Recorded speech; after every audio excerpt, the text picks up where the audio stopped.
Yeah, my name's Dr. Armando González. It's A-R-M-A-N-D-O, last name Gonzalez, G-O-N-Z-A-L-E-Z. Cool. And can you walk us through what this event was about today? Man, this event was about community first and foremost, getting out from behind our screens and getting in front of each other and having a really vulnerable, honest conversation that we typically don't have. Today was about learning about how important the mental health journey is to talk about, and also too about this other side of performance, this mental performance that we're learning more and more about because of advancements in how we understand the brain and how we understand athletes' brains. Being that this is the second year that we do this, what are some key takeaways from you today, in particular, maybe from today and then also compared to last year? Yeah.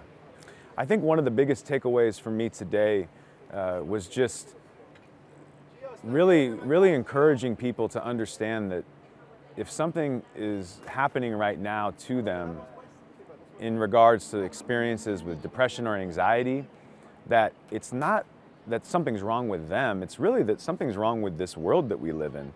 All the technology, all the disconnection, all the isolation, all the loneliness, this is not normal. So the responses that we're having individually with depression and anxiety, a lot of those symptoms are just warning signs that we need to get back into community. We need to get back and be honest with one another about how we're feeling and that we need help. So that was a huge takeaway. Javier's story also gave me another big takeaway. It reminded me, it challenged me to ask myself, am I doing what's comfortable or am I doing what's uncomfortable?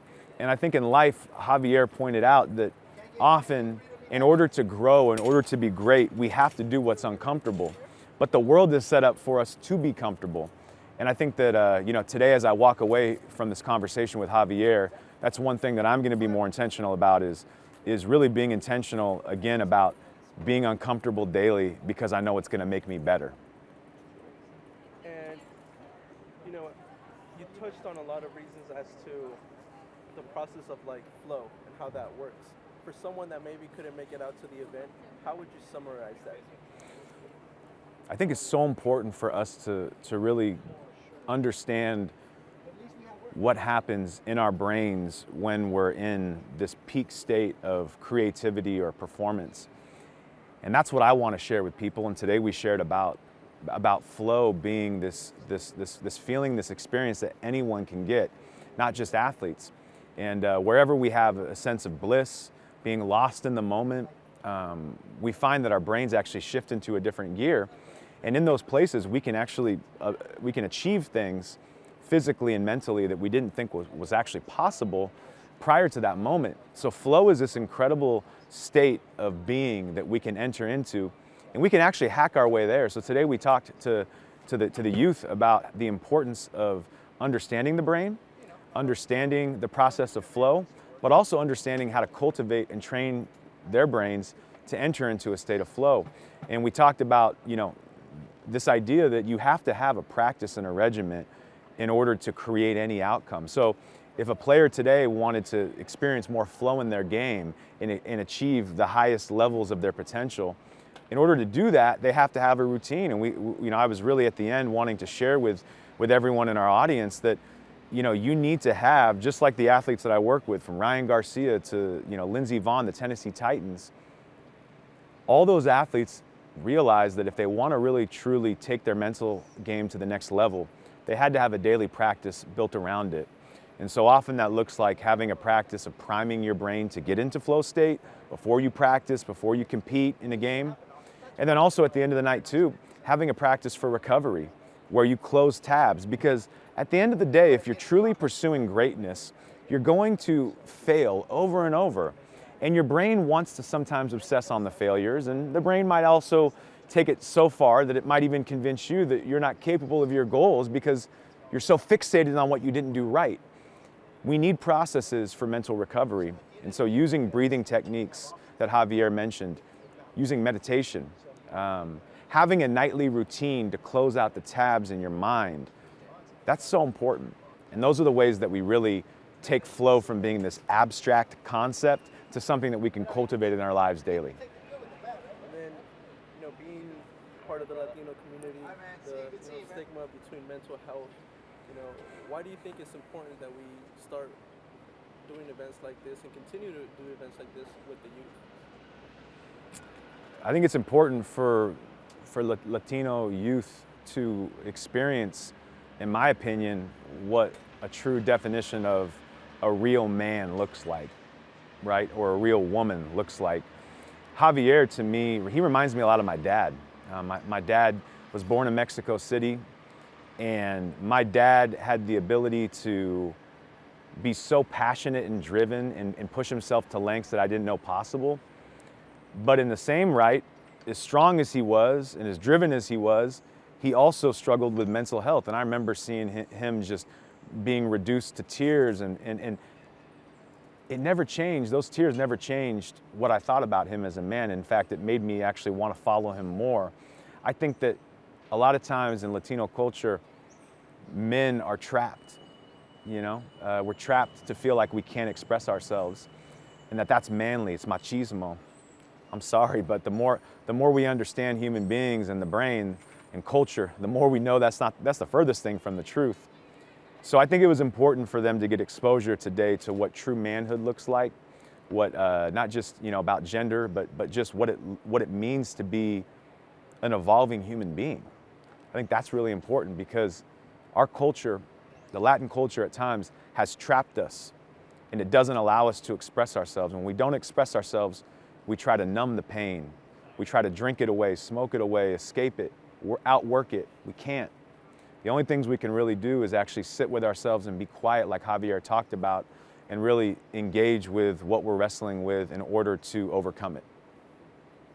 And then lastly here, was there anything that kind of, for you personally, that stuck out, that maybe someone said, whether it was Cheech or one of the other guests that we had on today, just something that kind of stuck out to you?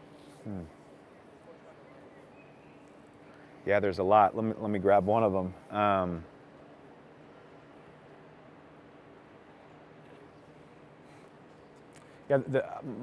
There's a lot of things that I want to teach my kids. I have a son that is getting ready to turn 7, Antonio, and my daughter Isabella that just turned 5.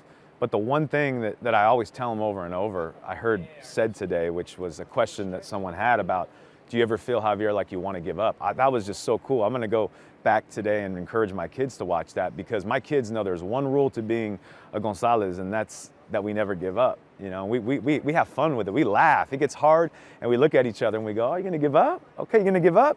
And so to hear today that be echoed from a legend like Javier Hernandez, for him to share that there have been times that he's wanted to give up. And then I love what he said too, is that like the thought of giving up, it's just a thought. Like it doesn't mean anything. It doesn't say anything about you and if we just see it for what it is, but we keep going and we keep showing up, that's where the growth happens. That's a metaphor not just for sports, but for life. Every day we have to make a choice to keep going, keep pursuing our dreams, keep being true to who we are.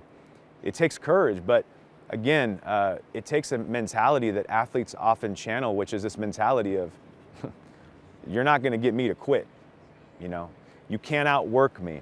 Athletes have such a great ability to harness that. But what's really cool is watching that mentality be applied not just to sports, but to life as a mantra to live by. And then any closing remarks or anything? Or I Yeah. feel like we touched on. Yeah, I'll just say,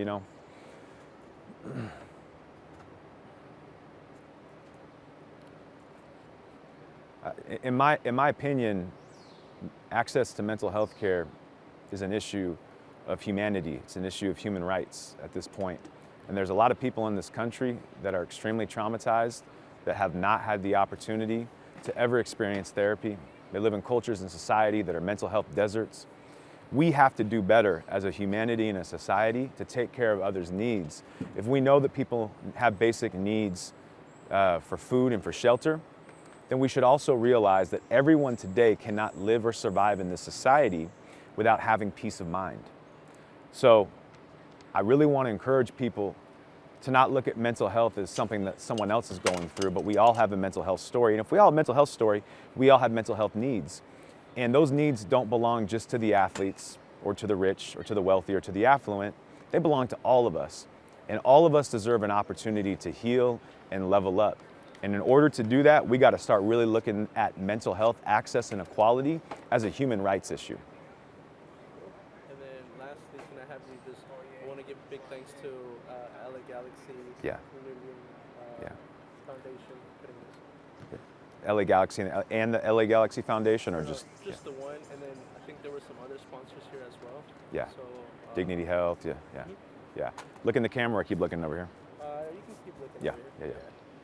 Yeah, I just want to say a big thank you today to the leadership from the LA Galaxy, Dignity Health, AEG, Cal Hope, LA County Mental Health. I'm probably leaving some of the sponsors out because there was a lot of organizations that came this year and said, we want to be a part of the leadership that the Galaxy are displaying, that Javier is displaying. It's an honor for me just to be a part of this, and it takes a team effort. So I just want to say thank you again to the Galaxy for being at the forefront of that leadership.